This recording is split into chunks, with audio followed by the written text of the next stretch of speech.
eelmisel 2 aastal räägiti ka meedias palju sellest, et inimene paneb äratuskella, et öösel kell 2 üles tõusta, panna pesumasin tööle. See lahendus põhimõtteliselt võtakski ära nagu selle vajaduse, et ei ole vaja panna äratuskella börsihinna järgi. Mida siis nagu rohkem arendama peaks, sest et mulle siis nii-öelda täiesti kõrvalseisjale, mulle tundub, võib-olla see on rohepöörde kontekstis, et me räägime kogu aeg ainult nendest juhitamatutest allikatest.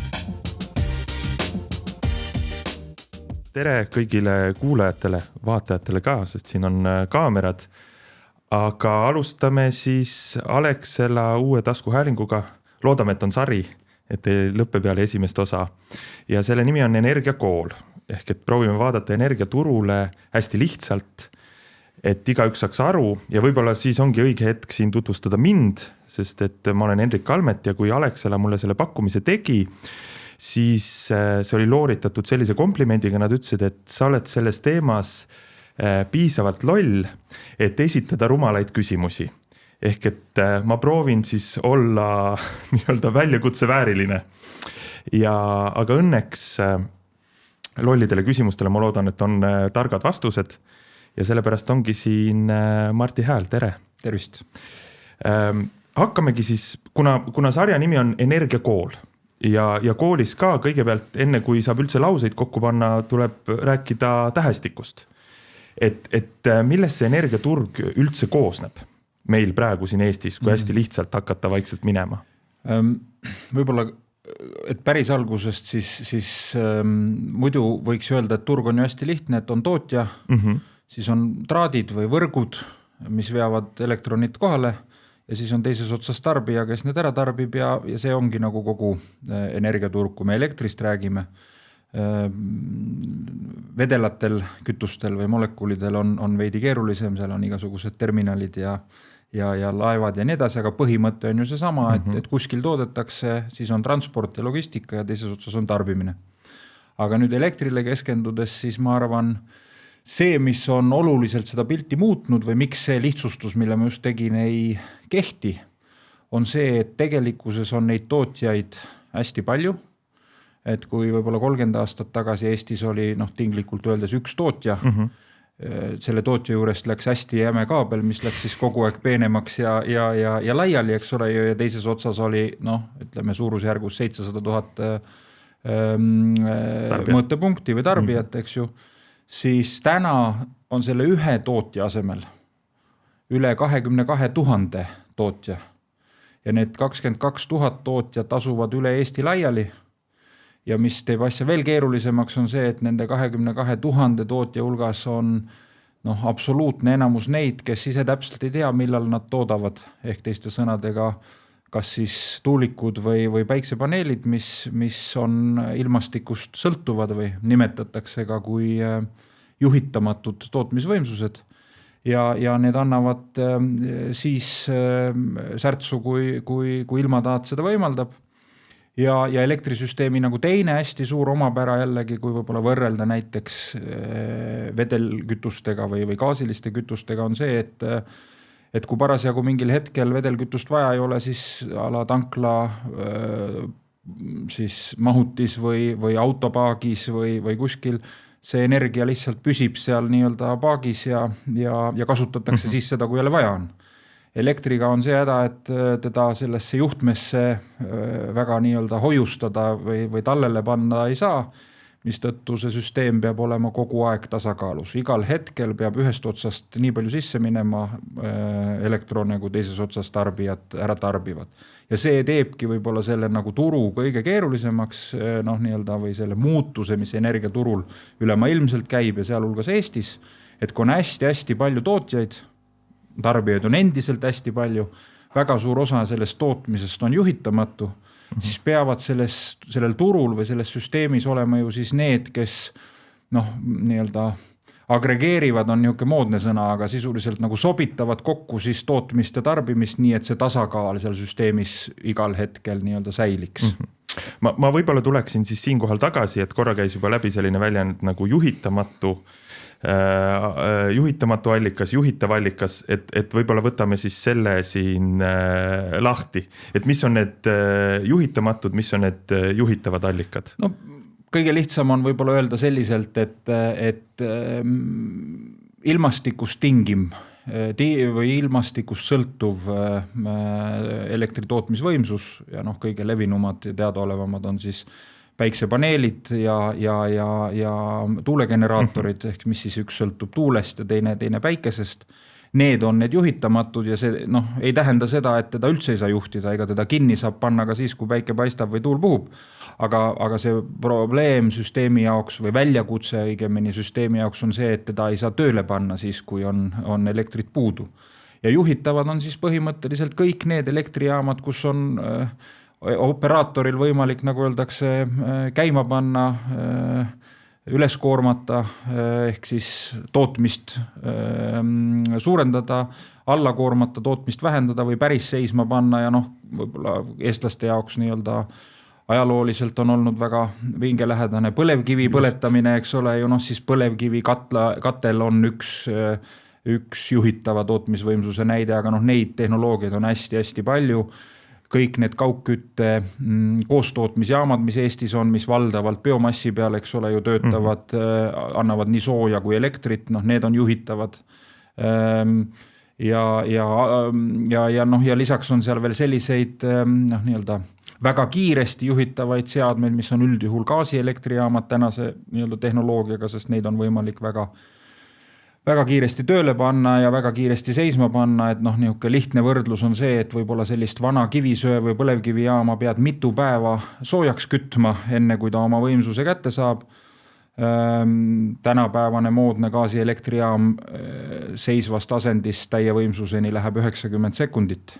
Ja kui me nüüd mõtleme jälle tagasi selle juurde, kuidas ma kirjeldasin seda turgu, et kui igal hetkel peab olema nii-öelda elektrone paras arv ehk tootmine ja tarbimine tasakaalus, siis sellise ühe või mitmepäevase soojaks kütmisega katlamajaga pole sellisel turul ausalt öeldes liiga palju peale hakata, sest selleks ajaks, kui katlakütja tööle tuli, oli juba vajadus ära langenud. Mulle meeldib, et ma kogu aeg noogutan kaasa, nagu ma saaks kõigest aru oleks. Ja me oleme kogu aeg samal leheküljel. Aga sul tuleb see väga hästi välja. Väga hästi välja, ma tean, jah, see käib mu ametiga kaasa. Et seda ma suudan ära petta. Aga võib-olla järgmine küsimus siit, et nüüd, kui on defineeritud see turg või need turuosad, et mis on see osakaal juhitaval, juhitamatul? Nüüd me lähme veel keerulisemaks. Ohoh, aitäh. Ja selles mõttes veel keerulisemaks, et seda on nagu raske ette kujutada sellele, kes üldse elektrituruga kokku ei ole puutunud, sest siin me räägime nüüd kahest erinevast asjast. Me räägime sellest, millised on erinevate, kui me tootmisest alustame, eks ole, juhitavate ja juhitamatute tootmisvõimsuste nii-öelda osakaaludes, siis üks on see, milline on nende tootmisseadmete nimivõimsus ehk piltlikult öeldes siis mis nad suudaks ideaaltingimustes ja on sellisteks projekteeritud. Ja teine situatsioon on see, kui palju nad siis ikkagi nagu konkreetses ajaühikus näiteks aastas siis energiat välja annavad, ehk kui palju tunde nad tegelikult suudavad sellisel koormusel töötada ja see tähendab, seda nimetatakse ka nii-öelda erialas kasuteguriks, eks ole, ehk et kui palju siis seda elektrit, mis iganes see algne siis energia on, tuli see siis tuulest, päikesest, põlevkivist, õlist, gaasist, biomassist, mis iganes on siis see nii-öelda primaarenergia või see algne nii-öelda energiaallikas, et kui palju sealt siis ikkagi tegelikult ajaühikus energiat kätte saadakse. Ja võt siin lähevadki need asjad nagu selles mõttes terviku vaates hästi-hästi keeruliseks, et tuul ja päike, kui need juhitamatud, nende nii-öelda installeeritud tootmisvõimsused on väga suured, aga teatud ajaperioodidel, näiteks nagu külmadel talveperioodidel, põhimõtteliselt see, palju nad elektrit annavad, on väga vähe, null ei ole ilmselt kunagi, aga igal juhul nagu väga väike osakaal võrreldes nende tootmisvõimsusega. Ja see tähendab, et nii-öelda samaks ajaks peab olema siis midagi muud. Ja see on siis kas mingi muu tootmisvõimsus, millest me siin juba rääkisime, või tegelikult on üks alternatiiv, mida nüüd järjest enam teadvustatakse ja järjest rohkem kasutusele võetakse, see on siis salvestus. Sest see salvestus ongi kõige lihtsamalt öeldes see, mida elektrisüsteem erinevalt gaasist ja vedelkütustest ei See on suuda see teha. paaginäide. See on see paaginäide, ehk seda paaki on vaja. Ja noh, põhimõtteliselt salvestus peaks siis nagu täitma selle nii-öelda paagi rolli. Nüüd võib-olla minnes siis selle küsimusega kuidagi edasi, eks ju, kuna see on keeruline teema, see turg ja millest ta koosneb, et kuidas see turg praegu funktsioneerib või kas ta on nagu ühele poole kaldu või mida siis nagu rohkem arendama peaks, sest et mulle siis nii-öelda täiesti kõrvalseisjale, mulle tundub, võib-olla see on rohepöörde kontekstis, et me räägime kogu aeg ainult nendest juhitamatutest allikatest praktiliselt. Et selline tunne on, et nagu kogu panus on pandud selle peale. Aga kuidas see seestpoolt paistab või? Noh, ütleme nii, et avalikus diskussioonis ma arvan, et su ettekujutus või see tunnetus vastab tõele, et kindlasti tuule ja päikse energia tootmisest räägitakse kõige rohkem. Nende turule tulekuks on ka kõige rohkem igasuguseid meetmeid ja poliitikaid üle maailma, üle Euroopa, sealhulgas ka Eestis ju viljeletud esimene see tuuleenergia turule toomise meede Eestis kehtestati 2009, ütleme peast, eks, et selle tõttu see ongi nagu väga levinud teema, aga päriselt kui seda tervikpilti vaadata, siis ma arvan tuul ja päike nii-öelda lõpptarbija vaates, ehk kui mina olen või sina kodutarbija näiteks ja kui ma võtan oma nii-öelda aastase elektri tarbimise ja suudaks selle nüüd kuidagi nagu lüüa juppideks, ehk et kokku arve on x eurot kogu aasta peale ja kui palju sellest x-ist läheb siis päikese ja elektrijaamadele ja kui palju läheb siis kõigele muule, juhitavatele tootmisvõimsustele, tulevikus ilmselt salvestusele, võrkudele, võrgutugevdustele ja nii edasi, siis ma arvan, et see tuule ja päikse osakaal jääb igal juhul alla 1/3 kogu kulust, võib-olla isegi vähemaks. Seda isegi selles olukorras, millest siin viimased nüüd aasta on võib-olla rohkem räägitud, et Eesti on võtnud endale eesmärgiks, et aastal 2030 toodetakse Eestis taastuvenergiat ehk siis päiksest ja tuulest elektrit sama palju, kui Eestis aastas tarbitakse elektrit. Ka sellisel juhul sellest kogu arvest, ma arvan, üle 1/3 päikse ja tuule elektri nii-öelda maksumus või kulu ei ole, et selle tõttu võib küll öelda ilmselt, et see on natuke kaldus või natuke tasakaalust väljas, sest kui me vaatame nüüd nagu tarbija vaatest ja meie energiaettevõttena ka nagu siis sellise varustuskindluse vaates, sest ega meil ei ole ühegi kliendiga lepingusse kirjutatud, et elektrit saab siis, kui saab. Et üldiselt on ikkagi kohustus nagu siis elekter kohale viia, kui klient tule põlema paneb või pesumasina käima või mis iganes, eks ole ju. Et seega meie jaoks on oluline see tervikvaade ja seal on vaieldamatult kõige suurem väljakutse, et kuidas see ülejäänud rehkendus, kuidas see 2/3 saab. Vaat see on väga hea, see rehkendus on hea, siit on hea järgmine siis lihtne või rumal, kes kuidas tahab küsimus esitada, et nüüd tarbija vaatest, kellele või millele ma peaksin pöialt hoidma, et hind oleks minu jaoks soodne. Juhitavale, juhitamatule, salvestamisele. Kohati on selline tunne, lugedes tausta, mitte nagu väga palju, et kuna on jube palju segast, siis see energiaturg on nagu karu, et pigem teeskle surnut, et ära tee ühtegi kiiret liigutust, otsust üheski suunas, et siis enam-vähem võib-olla läheb nagu jääd terveks. Mulle tundub, et see ei ole üldse nii võhik, nagu sa ennast sissejuhatuses kirjeldasid, sest see on väga täpselt sõnastatud, et natuke selline tunne ongi, et see segadus tegelikult, või et kui sa küsisid, kellele pöialt hoida, siis ma arvan, pöialt tuleks hoida sellele, et see segadus võimalikult kiiresti ära klaaritaks. Sest kõik need, ükskõik milles see tuleviku tootmisportfell koosneb ja miks see on oluline, on see, et ega siis tarbijale on oluline, et see tootmine on olemas. Kaudselt võiks öelda, et tarbijale on just oluline, et see tootmine töötaks siis, kui on vaja ja nii odavalt, kui on vähegi võimalik. Et see on nagu hästi lihtne ootus on tegelikult nii-öelda turule pandud. Aga see tervikpilt jookseb ikka ainult siis kokku, kui keskkond ehk siis see noh, nii-öelda alustades igasugustest regulatsioonidest, ma ei tea, riigi toetuste jagamisest, poliitikate muutumisest ja lõpetades loomulikult geopoliitilise olukorra ja kapitali kättesaadavuse ja kõigi asjadega. See kõik peab tegelikult nagu soosima uusi investeeringuid, sest noh, selle üle täna mulle tundub ikkagi vähemalt energiaturul ei vaidle nagu keegi, et asendusinvesteeringud on vältimatud, et see nii-öelda kogu pilt kokku tuleks, et tegelikkuses see vaade, et teeme natuke tuult ja päikest ja ülejäänuga saame põlevkivijaamaga hakkama.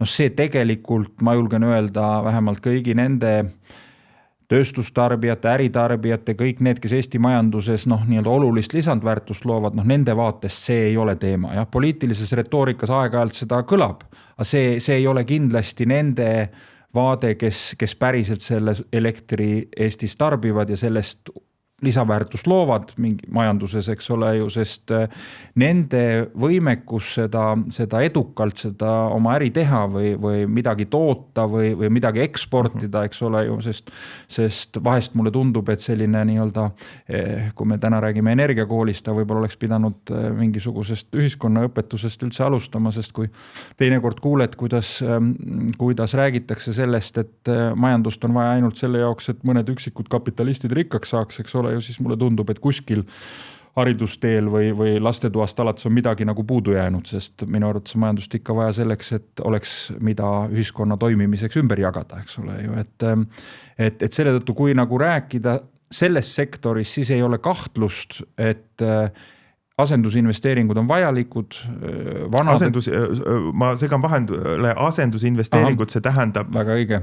Asendusinvesteeringud tähendab seda, et uusi tootmisvahendeid on vaja, olemasolevate vanadega ei saa hakkama, on see siis sellepärast, et nad on vanad, on amortiseerunud või sellepärast, et need tehnoloogiad ei ole enam konkurentsivõimelised. Et võib-olla kõige parem näide on sellest sama põlevkivi põletamisest, et ega siis põlevkivijaamad on meil ju endiselt olemas, aga nad saavad järjest vähem turule. Ehk teiste sõnadega neid tunde aastas, kui põlevkivi elektrijaam saab toota turule, ehk kui tema toodangul on turul ostja, neid tunde on järjest vähem igal aastal ja see trend on, ma usun, et pöördumatu. Aga see ei jõua nulli. Ja see ongi nüüd see nagu selle rehkenduse kõige keerulisem osa, et igal juhul jäävad need tunnid, et mitte öelda päevad kindlasti meie kliimavööndis ja vaadates, mis ümberringi, eks ole, väljaski siin eile ja toimus, eks ole ju, siis kõik on muutuses ja järjest ettearvamatum, mis tähendab, et tegelikkuses on vaja neid tootmisvõimsusi, mille saab, nagu öeldakse, nipsu peale käima panna ja mis tagab ikkagi selle, et tuba on soe ja tuled põlevad ja nüüd nende investeeringute jaoks tegelikult täna sellist nii-öelda nagu keskkonda, nii investeerimiskeskkonda, regulatiivset keskkonda, ühesõnaga sellist olukorda, kus investorid ütleks, pole probleemi. Teeme investeeringu ära ja 3 aasta pärast on see valmis, ja pärast seda probleemi ei ole, kahjuks seda keskkonda täna endiselt ei ole ja see on tegelikult võib-olla nii-öelda see, millele ma julgeks öelda, peaks tarbija kõige rohkem pöialt hoidma, sest ma arvan, see taastuvenergia osa, see tuleb niikuinii. See trend on nii-öelda, nagu öeldakse, võib-olla tuleb kiiremini, võib-olla tuleb aeglasemalt, see tuleb ikka. Aga see, mille osas täna ikkagi nii-öelda turuosalisena vaadates nagu kõige suurem mure on kuidas see ülejäänud rehkendus tehtud saab. Aga see ülejäänud rehkenduse puhul need asendusinvesteeringud, näiteks Alexela enda visioonis, mis need võiksid olla? No eks nad peaksidki olema kaheselt hästi kiiresti käivitatavad jaamad, aga mis töötavad tegelikult aastas suhteliselt vähe tunde. Et selle tõttu nende nagu investeeringu raskus ongi see, et sul on väga raske ette kujutada, mitu tundi selline jaam töötab. Sa peaks sisuliselt olema ilmataadist natukene nii-öelda teadlikum, eks ole ju, et sa saaksid öelda ilmataadile ette, kuidas ta järgmisel aastal peaks toimetama, et siis see investeering on nii-öelda tehtav. ja teine on kindlasti see salvestuse pool, eks ole ju, ehk et salvestust peab kindlasti tulema juurde ja siin salvestuse all ma ei pea silmas ainult mingeid hästi suuri salvesteid, vaid igasuguseid võib-olla, kui seda avada kuulajale, siis umbes selliselt, et see võib-olla läheb jälle keeruliseks, aga ma alustaks, et igal ühel on kodus suure tõenäosusega salvesti, kui ta midagi muud peale elektripirni kasutamise elektriga veel teeb. Näiteks külmkapp, soojuspump, elektriboiler, need on juba tegelikult selles mõttes salvestid, ehk see, kas see elektriboiler töötab, praegu on meil kell 15.02, kui me seda salvestame, kas ta töötab praegu või töötab kella 4, sellel tegelikult tarbija vaates pole mitte mingisugust vahet, aga selle süsteemi vaates on sellel hästi suur vahe. No minnes sealt edasi nii-öelda järjest suuremaks salvestina, kindlasti järgmine on, kui on kellelgi kodus päiksepaneelid, ta saab sinna külge panna aku, selleks, et salvestada seda päikeseelektrit enda jaoks. Jällegi ta vähendab seal selles suures süsteemis sellist nii-öelda ebabilanssi. Astume veel suuremaks sammu elektriautod. Et kui niikuinii on suur trend elektri transpordi poole, siis elektriauto on ju iseenesest nagu päris suur salvesti, ehk ma arvan, et niisugusele normaalsele kodumajapidamisele ühe elektriautoga paar ööpäeva saaks ikkagi hakkama nii, et elektrit polegi võrgust võtnud, eks ole ju, et selle tõttu ma ütleks nii, et kui selle saaks kasutusele võtta igas kodus, siis see oleks juba ju väga suur salvesti. Ma siis kuidagi intrigeerin siit siis nagu tarbija vaatenurgast võib-olla, et kohati jääb selline tunne, et kogu see kohustus või vastutus on pandud nagu tarbija peale ja ei ole nagu häid lahendusi. Et kui kasvab see juhitamatute või taastuvenergia osa, siis see tuleb paljuski öeldakse toetuste pealt, mis makstakse maksumaksja taskust. Maksumaksja taskust, mis tähendab, et hind jääb kõrgeks. Kui me räägime teistpidi seda, et seda on isegi rohkem, kui sa jõuad tarbida mingil hetkel, ehk et tekib küsimus, et aga salvestage, siis see nagu tuleb ka tarbija poole, et aga leidke mingisugune asi, mille peale seda salvestada, eks ju, niikuinii on hind kõrge, et ma ei tea, elektriauto võib-olla on eraldi ostuhind, aga kaudselt sa võid ta panna oma energia tarbimise hinna juurde. Et mina siis küsin nagu niipidi, et aga salvestage. Ja põhimõtteliselt õieti küsid ja ma arvan, et see ka nii juhtuks. Ehk pole kahtlust, et trendid, mis on nii-öelda ütleme teatud mõju ja teatud niisuguse liikumise saavutanud, nad igal juhul viivad lõpuks õigesse kohta. See, milles on probleem, on see, et need eesmärgid, mis on püstitatud, on oluliselt kiiremad kui see nii-öelda naturaalselt või turujõudude toimel see asi toimuks. Et tinglikult öeldes võib öelda, et me üritame täna teha muutust, mis on, ma arvan, vähemalt võrreldav tööstusrevolutsioonile järgnenud nii-öelda ühiskonna korralduse muutusega energiamajanduses. Selleks läks 150 aastat. Ja nüüd me lihtsustan praegu, ütlen, nüüd me 15 aastaga tahaks teha sama, mis turujõududega toimus 150 aasta jooksul või 100+ aasta jooksul. Ja tegelikult nagu see on see kõige suurem väljakutse, kuidas seda muutust saavutada nii, et ütleme, et hundid söönd ja lambad terved, et süsteem kokku ei kuku. Ja see ongi tegelikult selle nagu kõige keerulisem ja selle tõttu ma arvan, et su küsimus on õigustatud, et jääb mulje, et nagu toimub tarbija kulul, aus ja siiras vastus meeldib või ei meeldi on see, et kõik toimub ju lõpuks tarbija kulul, eks ole ju, et pole olemas ükskõik mis eluvaldkonnas asja. Või ütleme, et kui ei toimu tarbija kulul, siis järelikult on pankrot, eks ole ju, sest ei saa jätkusuutlik olla, kui keegi seda ära ei osta. Ja nii juba majanduskord toimib, eks ole ju. Ja siin on nüüd nagu küsimus lihtsalt selles, et kas enne on muna või enne on kana. Ja seda ülesannet tegelikult lahendatakse, et kuidas tekitada salvestus siis, kui ei ole tarbijat, kes seda veel kinni maksab või vastupidi, kuidas tekitada tarbijat, kes nii-öelda tahaks salvestust osta enne, kui salvestit ei ole. Kumbagi pidi ei tööta, peab kuidagi korraga tulema see asi. Ma siis küsin sealt tarbija seisukohast nagu edasi, et mina olen enda jaoks energiaturgu kohati mõtestanud niimoodi, et kui sa tahad tarbijana energiaturust võita, siis investeeri energiaettevõttesse. Et siis nagu lõppkokkuvõttes oled omanike ringis ja äkki tuleb ringiga endale tagasi, et muud moodi, kas on mingi muu variant ka veel?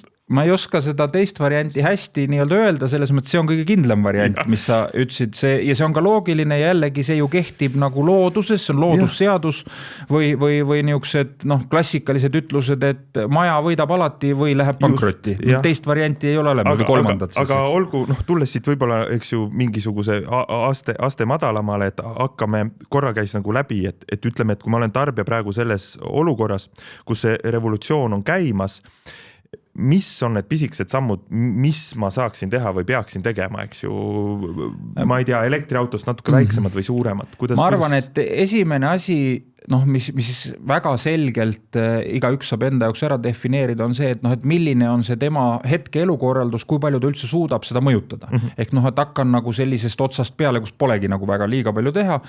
Elan kortermajas, mis on kaugküttevõrgus ja gaasipliidiga. Siis ütleme, et elektri vaates loomulikult suudad elektriarvet kokku hoida, kui kustutad enda järel eeskujulikult tule ära, kui toast välja lähed, aga ega see nagu suures pildis tegelikult nagu liiga palju ei anna. Sealt järgmine samm on ikkagi see, et kui selle kortermajas elektritarbimine on suurem kui ainult nii-öelda olmeelekter, eks ole, ju seal on mingid soojuspumbad kasutusel, kas jahutuseks või soojavee tegemiseks või mis iganes, ehk on nii-öelda mingisugune kohalik selline elektritarbimine, millel on inertsi, ehk mis võib töötada, nagu ma enne kirjeldasin, tund varem või tund hiljem, sellest nagu tegelikult tarbija ei pea nagu arugi saama. Ja sellel majal on katus ja katus on näiteks õige suunaga, siis tegelikult korteriühistu võiks mõelda selle peale, et aga mis oleks, kui selle energiatõhususe raames loomulikult number 1 asi on alati soojustamine, sellepärast, et nii-öelda taevasse kütmine on kõige rumalam ja kõige kallim tegevus, ehk see kuulus lause, et kõige odavam energia on tarbimata energia, vastab ju 100% tõele, aga on juba võimalik nii-öelda nagu ühistuna tervikuna, eks ole, ju seda teha. Kui oled individuaalmajas, eks ole, ju siis on selle võrra lihtsam, et ei pea mitte ühistu üldkoosolekul seda küsimust arutama ja alati leidub keegi, kes arvab teisiti või kolmandat pidi, vaid saad seda nii-öelda peegli ees seda läbirääkimist pidada või oma pereliikmetega arutada ja seal ongi ikkagi võimalik see algus teha niisuguste väikeste sammudega, et kas või see sama just algas ka üks toetusmeede riigi poolt just sellise energiatõhususe suurendamiseks, mis tähendab, et nii soojustamise kui siis ka kohaliku elektritootmise, on see siis PV-paneelid ja akusalvestus, sellele pannakse nii, nagu sa enne just ütlesid, maksumaksja poolt väike tugi alla, aga just selleks, et nügida inimesi nendes valikutes, eks ole, ju sinna poole. Ja võib-olla siin on hea öelda, et ja kui siis ikkagi otsustab selline tarbija, ükskõik kas siis ühistu või kodutarbija seda teed minna, siis see, mida täna oleks võimalik sinna lihtsasti juurde teha, on siis seda nii-öelda nutikalt seda asja juhtida. Ja Alexela on üks neist, kes sellist targa elektri nii-öelda lahendust sinna ka pakub just selle jaoks, et see efektiivsus oleks siis maksimaalselt ära kasutatud nii selle tootmise, kui selle tarbimise, kui selle salvestuse efektiivsus ja see muudab automaatselt ka selle nii-öelda kulu, mida tarbija või investeeringu siis on õige öelda, mida tarbija teeb enda vaatest, muudab selle paremaks, selle tasuvusaja lühemaks. võib-olla siis võibki natuke rohkem lahti rääkida seda targa elektri põhimõtet, et millest ta koosneb, mis on need osised või mida ta tarbijale siis konkreetselt pakub? Ja kui nalja tohib teha, siis ütleks, et see on hästi lihtne, et seal on jupike tehisintellekti ja natukene progetud koodi ja ega seal väga palju rohkem ei olegi. Aga nüüd, see on see Eesti edulugu. Just, see on see Eesti edulugu nagu ikka. Aga tegelikkuses selle asja mõte on see, et ma juba enne alustasin seda nii-öelda tarbimise juhtimisest peale, et tegelikkuses ilma, et inimene ise aru saaks, oleks võimalik tema näiteks kodust elektritarbimist nihutada. Praegu see nihutamisel on mõte siis, kui saab nihutada üle täistunni, sest elektribörsil hinda arvestatakse tunni kaupa. Juba järgmisest aastast läheb see 15 minutile ehk piisab sellest, kui sa nihutad 15 minutit ja olukord muutub. Ja see avab tegelikult nagu hästi palju nii-öelda päriselt nagu võimalusi ja see on nagu mitte ainult tarbija vaates kasulik, vaid see on selle sama suure pildi vaates, mis ma enne kirjeldasin, sest mida paremini tarbija vaates on seda tasakaalu loodud. Ja see on prognoositav. Ja see on prognoositav, seda parem on ju terve pildi tasakaal ja mida parem on suure pildi tasakaal, seda väiksem on see nii-öelda tasakaalu puudumisest või profid ütlevad, et selle nimi on ebabilanss, et seda väiksem on ebabilanss, seda väiksem on kulu ja tarbija maksab vähem. Seda parem on, issand, korra tuleb läbi, kuskil on isegi parem hind peidus. Aga jällegi see on peidus selles, et kui kogu kulu on väiksem, siis see on odavam ka tarbijale. Et selle tõttu nagu ütlekski niimoodi, et selle tõttu ongi hästi oluline, et see tarbimise juhtimine, tootmise juhtimine, salvestuse juhtimine, et see jõuaks tegelikult nii-öelda iga selle tarbija, ütleme siis elektrimüüja või selle energiaettevõtte juurde see teadmine, sest kui see prognoosimatus, mis ilmaga näiteks, nagu ma kirjeldasin, on niikuinii olemas. Selle sama prognoosimatus on see, kas tarbija panid mingid seadmed tööle või pannud ja kui siis seda prognoosimatust veel suurendada, siis tegelikult võib hoopis tekkida vastupidine efekt ehk nii-öelda tegelikult läheb summa summarum ühiskonnale kallimaks. Seetõttu see lahendus meil ongi mõeldud selliselt, et ta tegelikult aitaks ka meil oma klientide bilanssi paremini teha ja seega tegelikult alandada kõigile oma klientidele nii-öelda elektri lõpphinda. Aga ma saan aru, et jutt oli niisugusest väiksest koodijupist, eks ju. Software, ja ma saan aru, aga ikkagi inimestele meeldib päris asi, et seal on mingi nii-öelda hardware osa ka või?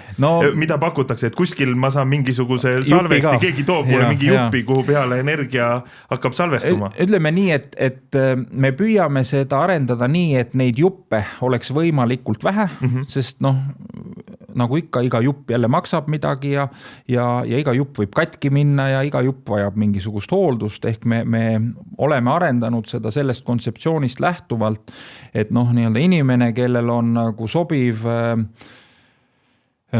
tehnoloogia kodus olemas, on see siis soojuspumpade näol, päiksepaneelide, nende juhtimisseadmete näol, salvestite ja nende juhtimisseadmete näol, siis ühtegi juppi ei olegi vaja juurde osta, et me suudaksime juhtida tegelikult nende juppe ja ainuke riistvara, mis on piltlikult öeldes see server, kus meil need asjad töötavad. Aga loomulikult erinevad, kuna need tehnoloogiad, mida ma siin loetlesin, ka neid on ju väga palju erinevaid tootjaid maailmas, need tehnoloogiad räägivad erinevat keelt ja meil on vaja need kõik seadmed panna nii-öelda omavahel nagu tervikuks suhtlema, siis võib teinekord vaja minna mingisuguseid selliseid tarku, me nimetame seda mustaks kastiks, selliseid väikseid kaste, mis siis aitavad neid seadmeid omavahel nii-öelda rääkima panna, et erinevatest maailma otstest tulnud erinevat keelt rääkivad tehnoloogiad omavahel nagu hakkama saaks, aga üldiselt on see ikkagi, see tarkus seisneb ikkagi nagu selles algoritmis, võib-olla tema unikaalsus, see, mida meie täna pakume nii kodutarbijale kui äritarbijale, tema unikaalsus turul on see, et selliseid platvorme, mis vaatavad börsihinda ja juhivad siis ühte konkreetset seadet, on see siis see aku või on see elektriauto laadija või nii edasi, selliseid lahendusi on turul teisigi. Aga me oleme üles ehitanud selle nagu teistpidisest loogikast, ehk et me vaatame selle konkreetse kliendi tarbimist ja juhime siis kas siis tootmist või suuremaid tarbijaid sellest loogikast lähtuvalt, et see tarbimine oleks kõige optimaalsema kuluga, ehk et sellise nagu terviku loogikast lähtuvalt on see siis näiteks kodu, siis võttes arvesse selle kodu ajaloolise tarbimise, süsteem kontrollib sisuliselt, tehes igale päevale, igale tarbijale niisuguse nagu tööplaani, siis ta kontrollib, kuidas tarbija eelmisel aastal sellisel kuupäeval käitus, mis oli siis ilm, kui ilm on 5 kraadi soojem või külmem, kuidas siis tarbija käitub, eks ole ju, sest ta peab ju ennustama põhimõtteliselt nagu ka selle tarbija nii-öelda oodatavat käitumist ja selle ainus mõte on see, et tarbija ei saaks aru, et keegi juhib midagi, sest tegelikult ta elab oma elu ikka edasi nii, nagu ta siiani elas, aga lihtsalt elektriarve on väiksem. See oli hea lõpulause. Mõtlesingi, et selle saab väga hästi kokku võtta niimoodi, et aeg on läinud jube kiiresti, et jube raske on olla sellel energiaturul tark, väga lihtne on olla suhteliselt rumal, jällegi tervitan kõiki siin omalt poolt, et siis on hea, kui on mingisugune tarkmees taskus, et las see keegi teine on, siis saab targaks sellest. No, nii, võib-olla see oli väga hea, ma ei olnud selle peale mõelnudki, see tarkmees taskus võiks olla võib-olla päris hea nii-öelda slogan sellele lahendusele, sest ta just see ongi, et me ju siin ikkagi energiakriisi eelmisel 2 aastal räägiti ka meedias palju sellest, et inimene paneb äratuskella, et öösel kell 2 üles tõusta, panna pesumasin tööle.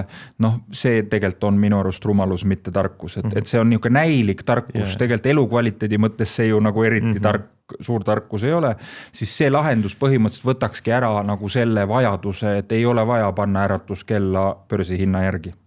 Aga siis võib-olla lõpetuseks veel mingisugune küsimus, et pikem vaade, kas pikem vaade on positiivne? Ma saan aru, et põhiküsimus, mida meie selle energiaturu kontekstis esitatakse, sest et see on osa majandusest, nagu me korraga rääkisime, et eesmärk ei ole ju mingisugune asi, eesmärk iseeneses. Et ongi see, et energia oleks mõistliku hinnaga, sest et siis oleks siin tööstust, oleks lisandväärtust ja nii-öelda riigi majandus kasvaks. Ja selleks on vaja, et see turg oleks stabiilne. Kas see stabiilsus on kuskil nurga taga peidus või on see meie taskus siis tulemas? No see stabiilsus on nurga taga peidus, see maja on lihtsalt väga pikk, mille nurga taha peitu on pugenud. et see on tegelikult nähtav, aga see on selle energiamajanduse kõige suurem võib-olla traagika on just see, et kõik asjad on nagu niisuguse pika mõju horisondiga ehk alustades sellest, et kui täna keegi ütleb, et rehkendus tuli kokku, ma teen selle asendusinvesteeringu, siis suure tõenäosusega võtab vähemalt paar aastat, et see investeering tehtud saaks ja siis ta hakkab üldse mingisugust mõju avaldama ja lisaks selleks, et sellist investeeringut teha, pead sa nii-öelda püüdma ette näha vähemalt nii-öelda sellest hetkest, kui sul valmis on see siis tootmine, salvestus, midagi muud, 10-15 aastat, sest üldiselt nende investeeringute nii-öelda kapitalimahuks on hästi suur ja tasuvusajad on hästi pikad, et selle tõttu on nagu see, et see stabiilsus seal kindlasti on, sest see süsteem varem või hiljem loksutab ennast paika, jällegi nagu looduses nõrgad ilmselt langevad välja ja paremad lahendused, ma pean silmas, pääsevad võidule ja see loksub lõpuks paika.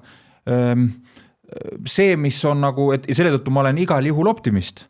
See, mis on nagu alati nii-öelda selle võib-olla sellises tarkuse või nutikuse ja rumaluse skaalal nagu see, mis võib-olla frustreerib teinekord, on see, kui mõned nutikad asjad, mida saaks kohe ära teha ja mitte indiviidi tasemel, võib-olla isegi mitte ettevõtte tasemel, aga nii-öelda ühiskonna, eks ole, või riigi tasemel ja neid otsuseid ei tehta ära ja neid asju ei tehta ära, siis selle tulemus on tegelikult see, et noh, see nurk läheb kaugemale.